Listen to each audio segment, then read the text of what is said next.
I really do feel kind of bad about killing these rats. I mean, they're just doing what comes natural. Man, they were healthy rats too, eating all the organic matter. Man. But you know what? I really got tired of being robbed. It's not the first time I was ever robbed either. About 20 years ago, we lived way out in the country. We lived at the very end of a long dirt road. There was about 350 acres of primitive forest behind us. So people didn't travel down the end of the road unless they were either coming to our house or someone just before the turnoff. This one morning, I had just got back from the doctor's and started pulling into my driveway. And I saw this car sitting there. And it was facing towards me, outward.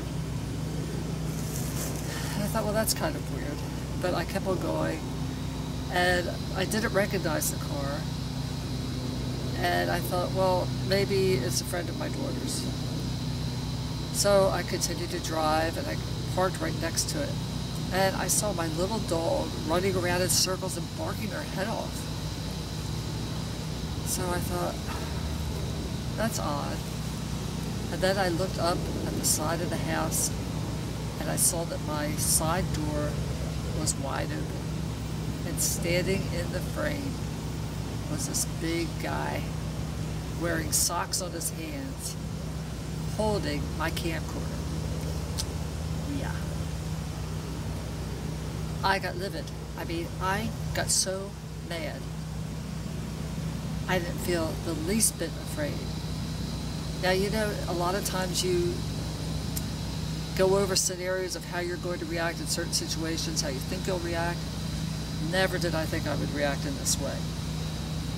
I flung open that car door and I stampeded across the yard, and I got within about 2 feet of his face, and I started scolding like a little boy, wagging my finger the whole 9 yards.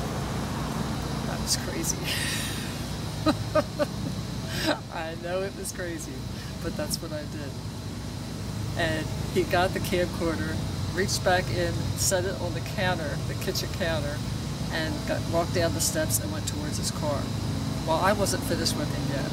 I remembered I had a tablet and a pen in my car. So I went over, opened the door, grabbed them, and I started writing down the license plate number. He saw me do it, and he turned and came back, and he stood eye to eye with me. And I could tell, believe me, I could tell he was thinking about killing me. He had 2 options. One, to let me go and go to jail. The other, to kill me and get away with it. Thank the Lord, he decided to walk back to the car and take off. I don't advise anyone doing this. This was completely crazy. But you know, I don't know if I would change it if it happened again. It worked for me. But the cop who finally caught this guy told me that the night before, he and a couple other friends had robbed a place that had an arsenal of weapons. They literally stole thousands upon thousands of dollars worth of weapons. And chances are he probably had a gun in the car that day. So it was kind of crazy for me. And the cop even said, "You have more courage than you have brains."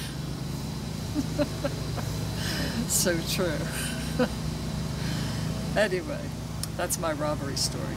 I hope you enjoyed it. It wasn't fun at the time, but looking back at it, it was still not fun. Anyway, you ought to try getting traps like the ones you saw in the first clip.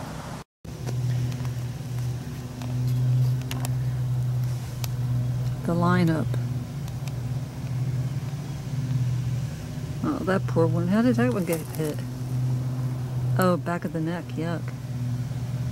Ooh, that one right across the bridge of the nose. And that one right behind the head. Ooh, gruesome. They really, really work well. And the reason why is they had this little hole that you put the food, the bait in, and we put peanut butter down into it. We were using wooden traps before, the old-fashioned kind. Excuse me. and the rats were just picking it and getting it off without triggering the trap. But this way they have to actually put their head down on it, and it has a hair trigger, believe me. And finally we started getting some action, so we're going to be doing this every night to try to get rid of all these rats. Like I said, I feel bad for the poor rats, but this just isn't going to get it anymore with them taking all my veggies. Well, hope you enjoyed this video. Thanks for all your support, and God bless.